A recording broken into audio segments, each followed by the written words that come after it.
When you purposefully select silence, it is never a retreat. It is not a sign of weakness.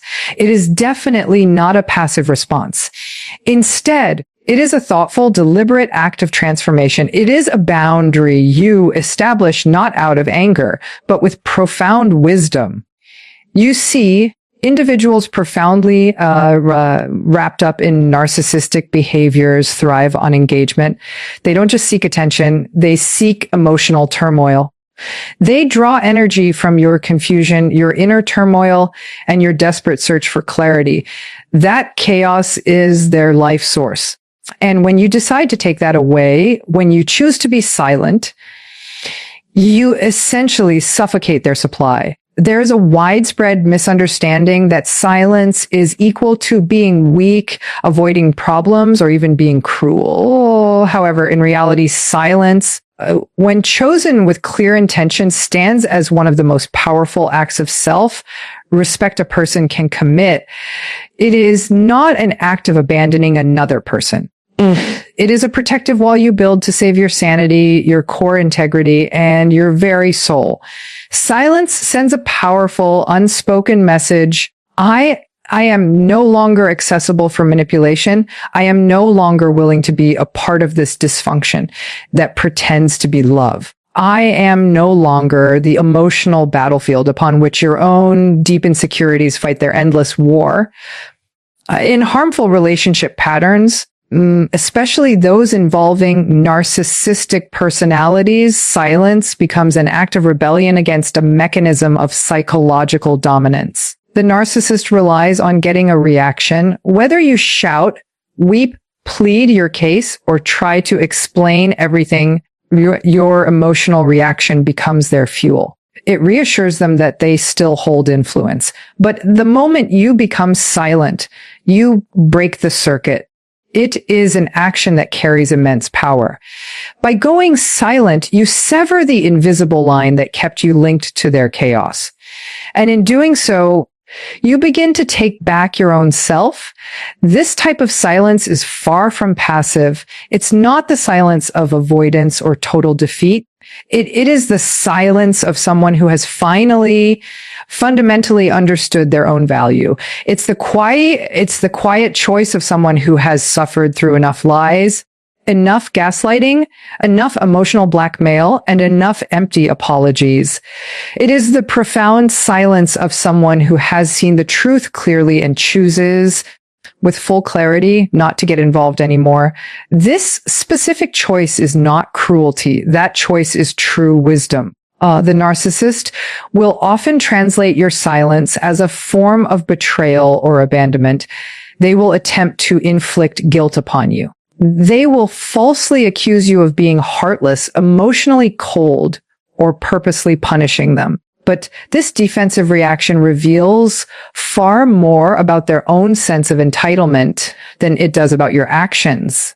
They expected you to forever tolerate their chaos. They mistakenly assumed that your natural empathy was an open invitation for them to continuously exploit you. But your chosen silence communicates clearly that that invitation has been withdrawn.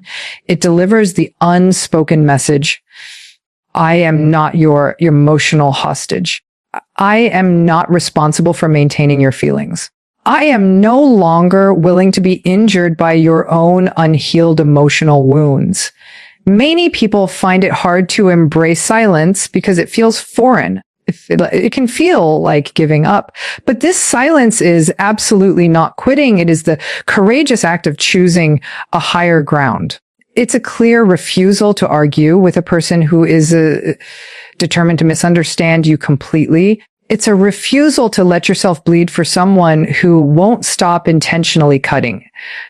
Silence is your declaration: I do not owe you my thoughts when your only response is to twist my words.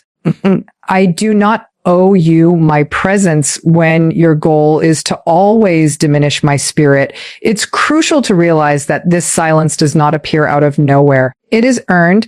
It is the inevitable result of countless conversations that led nowhere. It is the echo left by boundaries that were never once respected. It is the logical endpoint of a destructive cycle that actively refused to heal. And once you choose that silence, you must fiercely protect it, not with anger, but with unshakable conviction. Because the second you break it, you risk being dragged right back into the very toxic pattern you managed to escape. You risk painfully reopening emotional wounds that were just beginning to close. And worst of all, you risk betraying your own self just to calm down someone who was never actually concerned about your pain to begin with. This intentional quiet doesn't signify a lack of caring. It simply means you have stopped trying to persuade someone who clearly doesn't care about you or your feelings. It means you have firmly decided that your inner peace is more important than their temporary comfort. It means you've finally recognized that trying to explain yourself to someone dedicated to distorting your truth is a subtle form of self-abandonment. It means that from now on, your own healing takes precedence over needing their approval.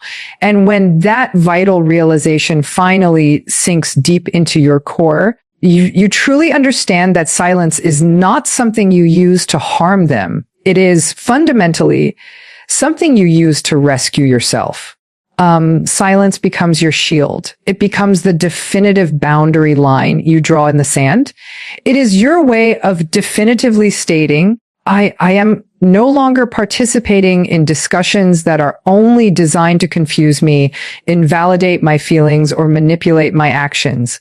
I am no longer handing out explanations to people who instantly twist my words into dangerous weapons. I am no longer accessible for emotional battles disguised as love, disguised as concern, or disguised as normal communication. Silence is not a betrayal of them. It is a commitment to your own well-being. Leaf. It is the powerful moment you realize that your peace of mind will no longer negotiate with chaos. And when you finally embrace that kind of resolute silence, you don't actually lose your voice. You truly begin to hear it for the first time. Control is the life force of the narcissist. It is not merely a preference. It is an absolute necessity. Their entire sense of self is built upon its maintenance. Every word they utter, every manipulative action they weave, every instance of the silent treatment they deploy, all of it originates from a deep, unconscious fear of being powerless. Control is what allows them to manage their environment, to hide their profound emotional fragility, and most critically, to sustain the illusion that they are superior and entirely unaffected. But when you deliberately choose silence, that entire illusion begins to slowly and systematically fall apart. The tight grip they once held starts to fracture. The narcissist maintains control not through brute force, but through psychological entanglement. They meticulously study your emotional landscape. They learn what triggers your reactions, what soothes you, what you deeply fear, and what you crave. They use intense charm and absolute confusion in perfectly equal measures. They orchestrate emotional highs that are invariably followed by crushing lows. This is a carefully calculated rhythm designed to constantly keep you off balance, always doubting yourself, always desperately seeking their approval. This is not a relationship. It is solely a power dynamic. And they sit comfortably at the top until you make the choice to step completely away, until you become silent. Your silence is far more than just the absence of words. It is critically the absence of their control. And that is the exact moment panic begins to take root within them. It might not be visible immediately.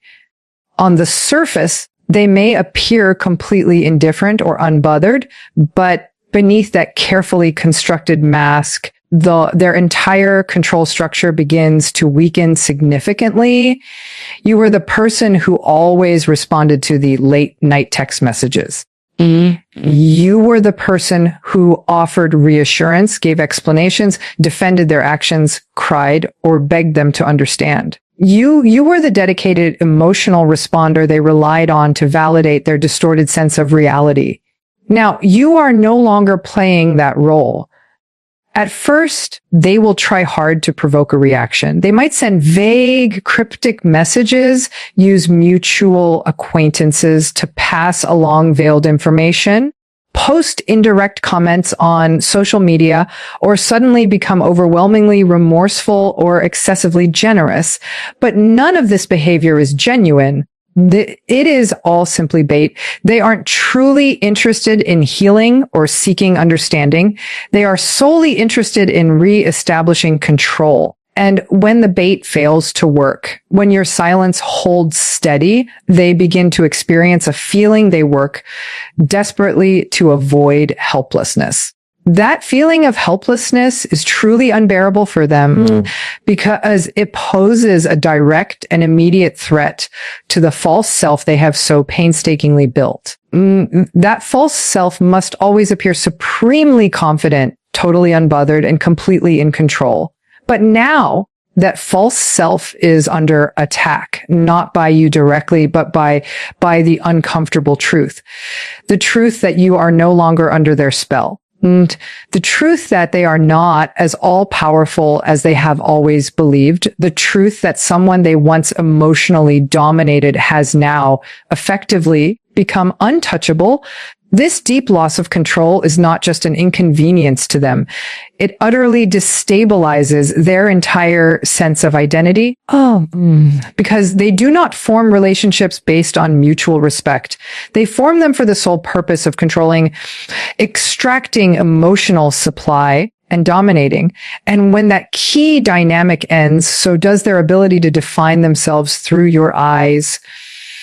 You were a constant source of supply, a mirror that faithfully reflected their delusions back to them. And without that mirror, they are harshly forced to confront their own inner emptiness. In their rising desperation, they may attempt new and different tactics. They may rapidly shift personas, moving from being the total victim to the great savior, or from the aggressor to the humble martyr. They might suddenly claim to understand everything, promise profound, lasting change, or beg you for one last chance.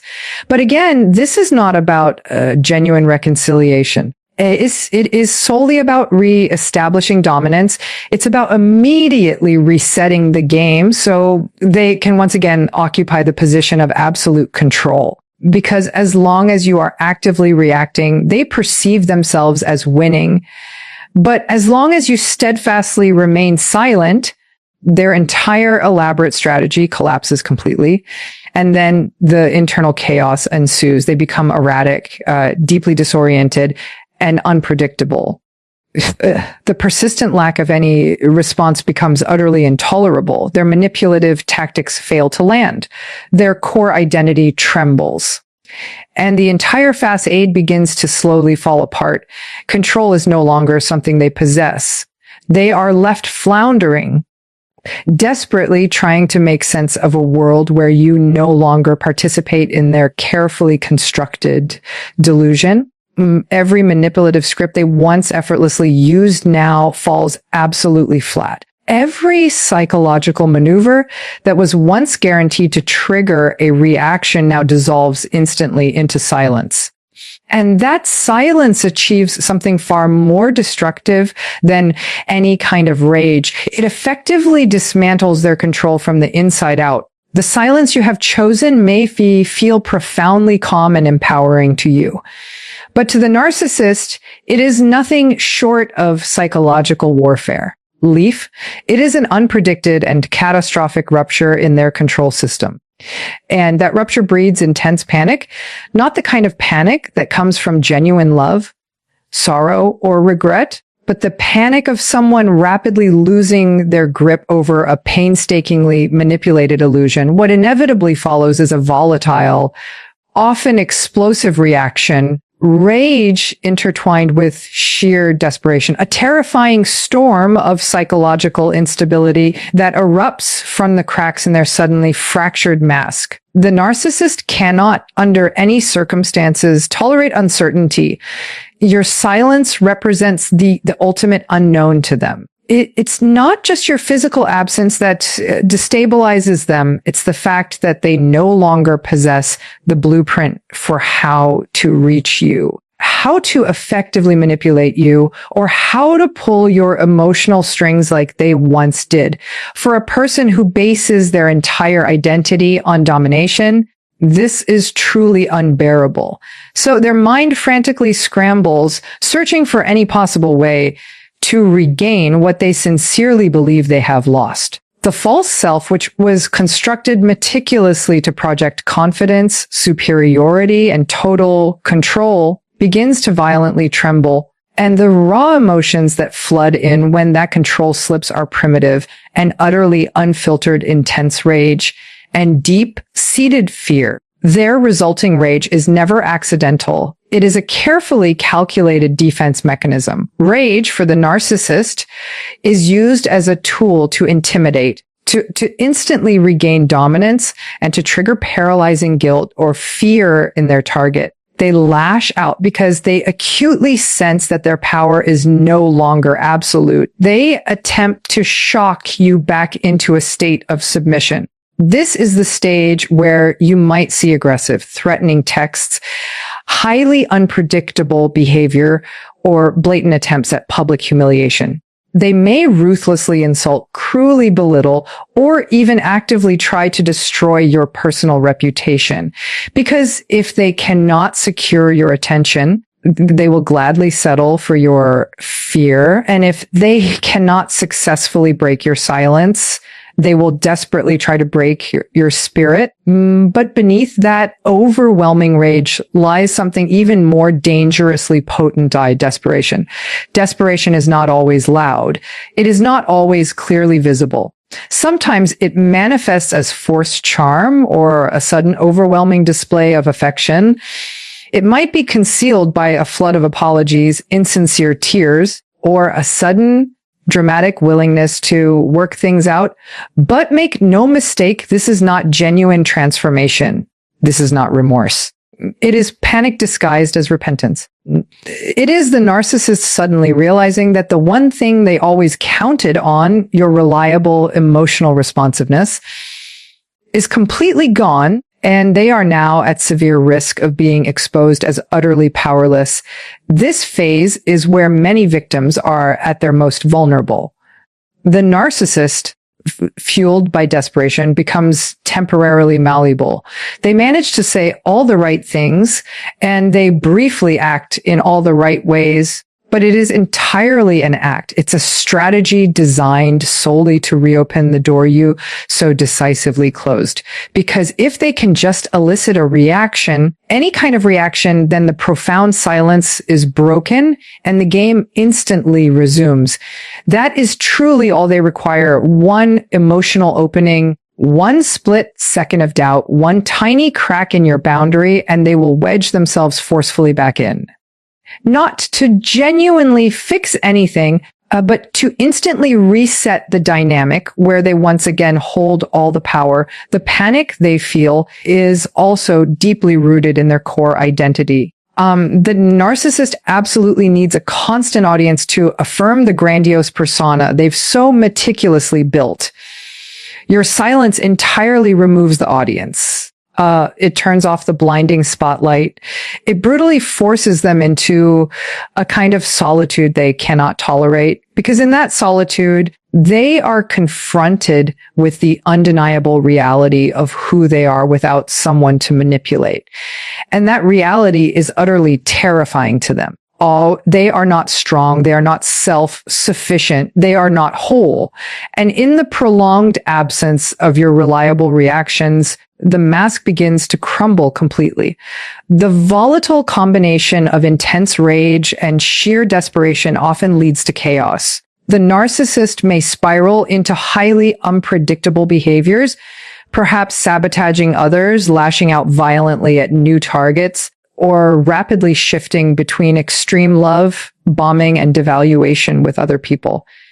Internally, they are utterly scrambling. They are desperately searching for a replacement, for new emotional supply, for anything at all that will restore the critical feeling of control they have lost. But nothing works quite the way you did.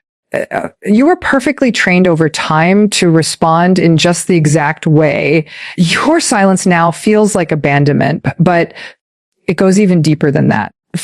It feels like annihilation to them. They do not experience it as a physical distance. They experience it as a personal collapse. And when that internal collapse begins, they rage not just at you, but at the unbearable truth they have spent their entire lives skillfully avoiding. When a narcissist loses control, their immediate next line of defense is to seize control of the narrative, not the objective truth, but their own biased version of it. Because to a narcissist, perception is their only reality. And if they can no longer control your actions, they will ruthlessly try to control how others view you. This stage is as coldly calculated as it is venomous. It is not born from a simple misunderstanding. It is born from a deep-seated need for self-preservation. The narcissist immediately begins to spin completely false stories, severely distort real events, and then paint themselves as the sole innocent victim, all while painting you as the irrational aggressor. The smear campaign commences not as an act of revenge, but as a core strategy. They are not seeking justice. They are desperately seeking the complete restoration of the flawless image they've so carefully built. And you, by choosing to walk away silently, have become an immediate threat to that precious image. To maintain their illusion of superiority, they must completely discredit you. They must convincingly persuade others that you were unstable, toxic, overly dramatic, or deeply ungrateful. The main objective is to destroy your credibility so that if you ever do speak the truth, absolutely no one will believe you. They engage in subtle, insidious character assassination, carefully planting seeds of doubt in the minds of mutual friends, colleagues, and even family members. These insinuations might sound deceptively like concern. I'm genuinely worried about them. They might tell people that you're stupid, inherently ungrateful, or totally miserable. They might say things like, they haven't been quite the same recently.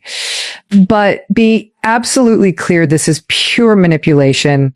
It is emotional propaganda designed to isolate and undermine you. The smear campaign often starts quietly, initially disguised as deep vulnerability. The narcissist may falsely claim they were emotionally abused, that they tried every possible thing to make it work, or that they were blindsided by your sudden and inexplicable change. They expertly adopt the language of the victim because it reliably garners sympathy. It successfully diverts all attention away from their own destructive behavior, and it allows them to maintain the false self that cannot, under any circumstances, tolerate genuine accountability. What makes this even more perilous is just how convincing they can truly be. Leaf, their manipulative charm doesn't vanish simply when the relationship ends. It often intensifies for the outside world. To people outside the dynamic, they appear composed, articulate, and often even emotionally intelligent. Meanwhile, you are left reeling, desperately trying to process the trauma, while others are being fed a version of reality that bears absolutely no resemblance to the truth. The narcissist ruthlessly weaponizes your silence at this stage. They frame your quietness as damning evidence of guilt. They twist it into proof that you are actively avoiding responsibility or secretly hiding something dark. And because you are not engaging in the same theatrical, emotional display they are, others can easily be fooled by their flawless performance. It instantly becomes a relentless social chess game, one you never agreed to play, but one they are fully determined to win at all costs. Your personal dignity, your carefully established boundaries, your deliberate decision to stay silent, all of these are spun into malicious narratives that solely serve their agenda. Smear campaigns are not just about damaging your reputation. They serve another vital purpose: to soothe the narcissist's own fragile ego. But by portraying themselves as the completely wronged party, they successfully get to bypass the uncomfortable truth that they were the actual architect of the relationship's collapse. They effectively shift all the blame so they never have to confront the real consequences of their own actions. And in doing so, they completely maintain their internal fantasy that they were good, loving, and profoundly misunderstood, and that you were the problem all along. This extensive distortion even extends into their new relationships. The next person in their life, often brought in quickly after your silence, will be given the exact same rewritten version of events. You will be ruthlessly described as unstable or toxic, and the narcissist will be painted as the long-suffering martyr who endured so much pain. This serves to both fast-track intimacy in the new relationship and simultaneously continue the narrative war against you. The new partner becomes both a captive audience and a simple pawn in their ongoing, desperate need for total control. What is especially insidious is how frequently the narcissist will accuse you of the very things they themselves did. This psychological projection is not accidental. It is fundamentally tactical. If they lied, they will vehemently claim that you were dishonest. If they manipulated, they will accuse you of gaslighting them. If they cruelly devalued you, they will insist that you were the one who was cold and neglectful. This tactic successfully confuses observers, especially those who were not close enough to see the hidden truth for themselves. It also ruthlessly forces you into a defensive position, a position they desperately hope you will take. Because if you react and lash out, they instantly win. If you actively fight back, they'll simply say, "See, look how aggressive and irrational they are." The smear campaign is solely designed to either aggressively provoke you or entirely isolate you. Either result greatly benefits the narcissist. This stage is one of the most emotionally draining because it deeply violates your fundamental sense of justice. You are being openly lied about, severely misrepresented, and turned into a hostile caricature of yourself. But the narcissist doesn't care one bit about the truth. They only care about control. They care about maintaining their carefully crafted image.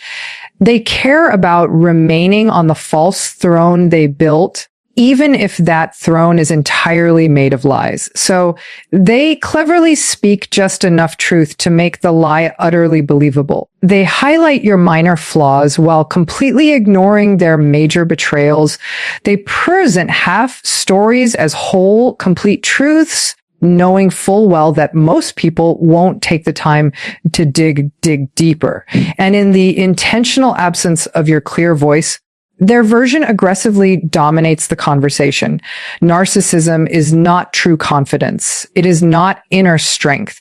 It is not genuine superiority. At its absolute core, narcissism is a disguise, a mask meticulously crafted over many years of emotional repression, deep insecurity, and completely unhealed wounds. This mask is the tool that allows the narcissist to function in social situations, to charm, to lead, to dominate, and to seduce. It is a fabricated false self specifically designed to conceal the vulnerable, a terrified child underneath who has always believed that being authentic would inevitably lead to rejection, ridicule, or complete abandonment. But when you choose to go silent, when you effectively remove your energy, your precious attention, and your emotional engagement, that mask begins to irrevocably slip. And what lies underneath is not power, but profound emptiness. The narcissist only survives through constant external validation.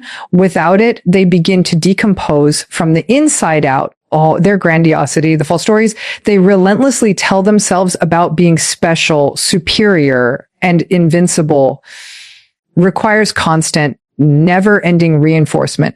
When they lose control of someone who once perfectly mirrored their inflated sense of self, they no longer have access to the vital supply that propped up their entire identity. The cracks in their mask begin to visibly widen, and the emptiness they have worked so tirelessly to conceal finally starts to emerge. This emptiness is not a poetic metaphor.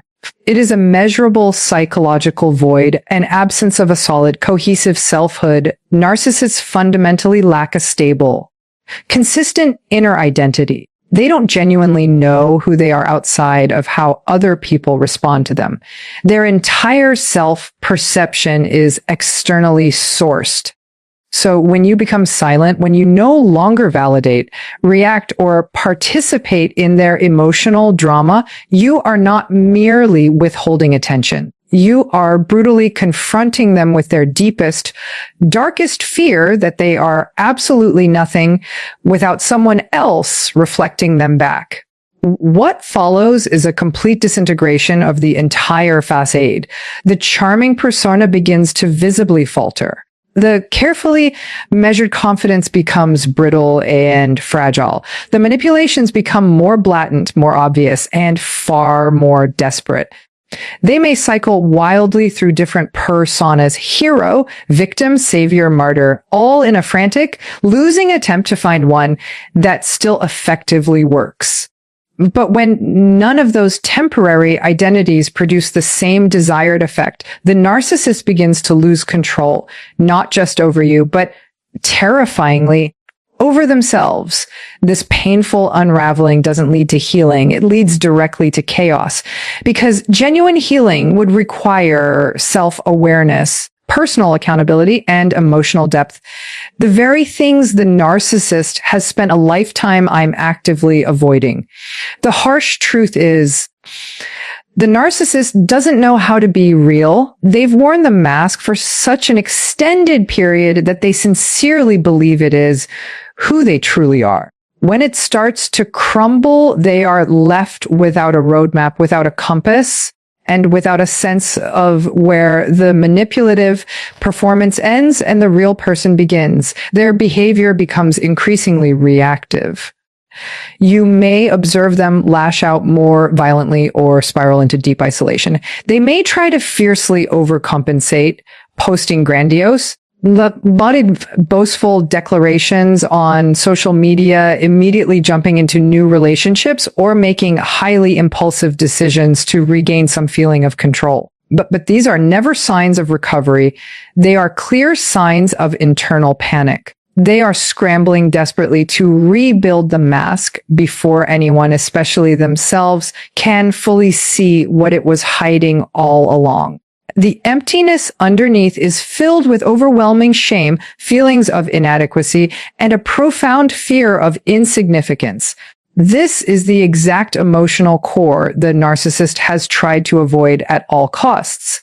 They are not simply unaware of their hollowness. They are absolutely terrified of it. It is the reason they constantly seek external attention, why they manipulate relentlessly, and why they cruelly devalue others. These destructive behaviors are not driven by genuine self-worth, but by an urgent, never-ending need to distract themselves from the vacuum within. Every single accomplishment, every compliment, every conquest is merely a temporary bandage over a deep, festering wound that never healed. When their mask finally slips, people around them begin to notice blatant inconsistencies. The charm that once seemed effortless now feels desperately forced. The lies become much easier to detect. The manipulation begins to feel like pure, frantic desperation.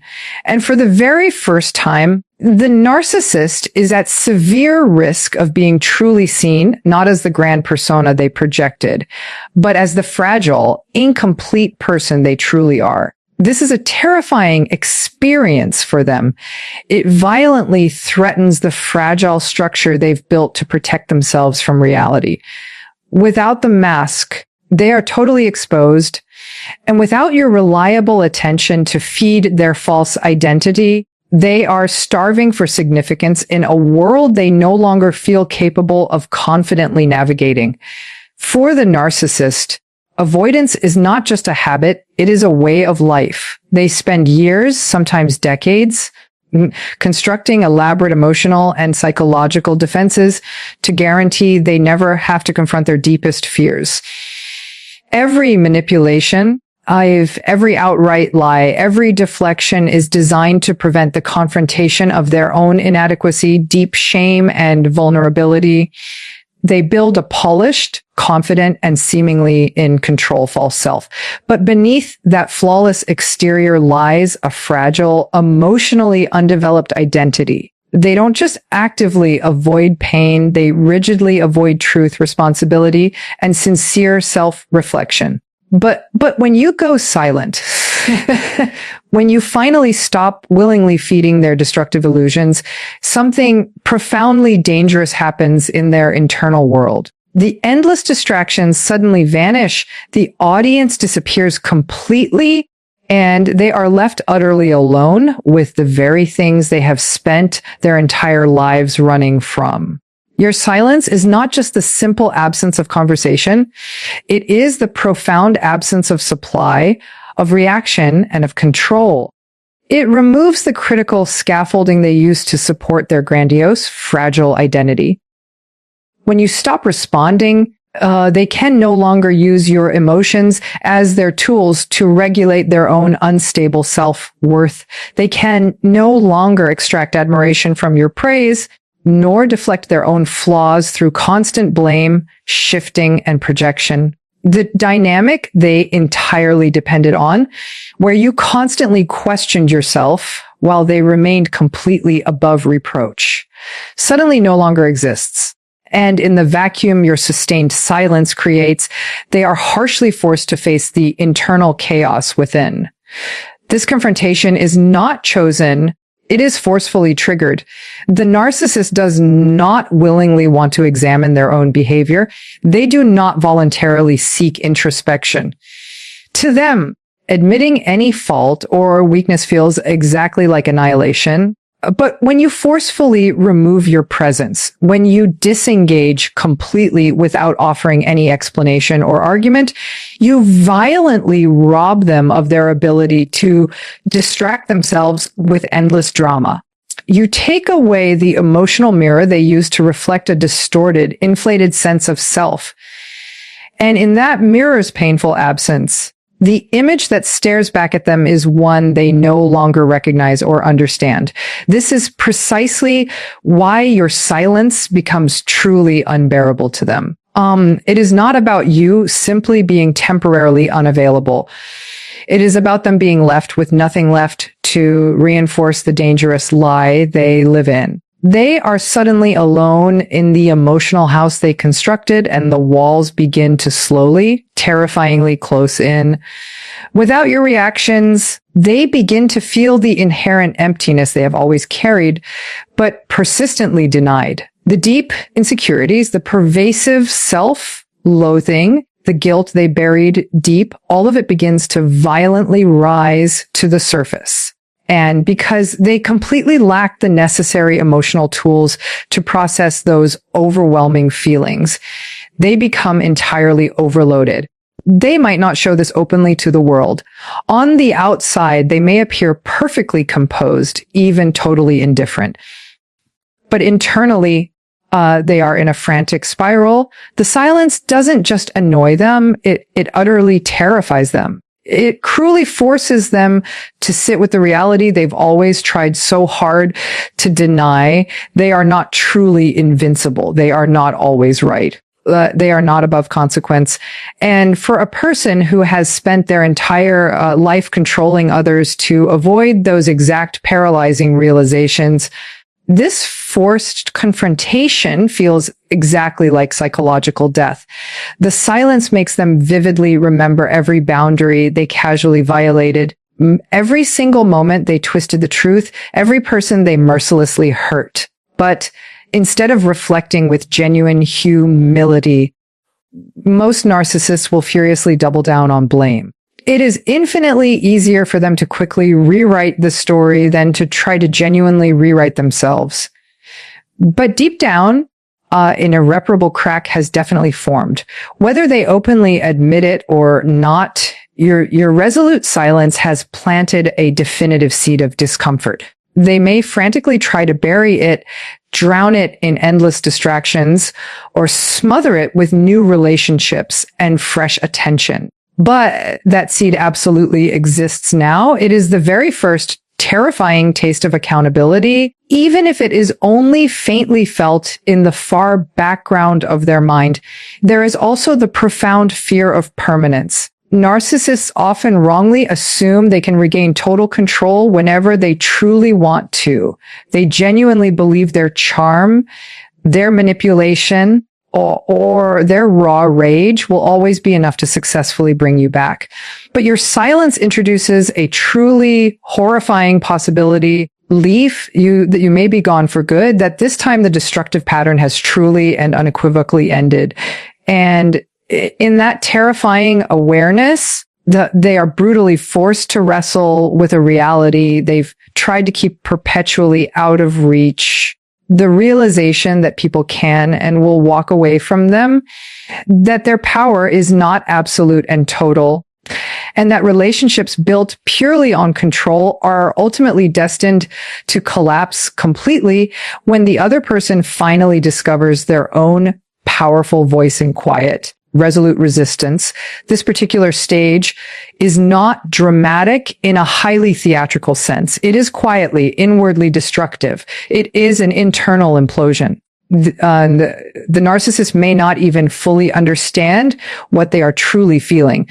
They may mistakenly call it stress, generalized anxiety, or depression. But underneath those inaccurate labels lies the uncomfortable truth. They are being harshly confronted by their own bad behavior, their own self-serving choices, and the inevitable consequences of living a life built solely on ego instead of genuine authenticity. And without your emotional presence there to kindly soften that impact, they are tragically left to sit in the painful wreckage of their own making, finally facing the deeply wounded parts of themselves they were never truly willing to see.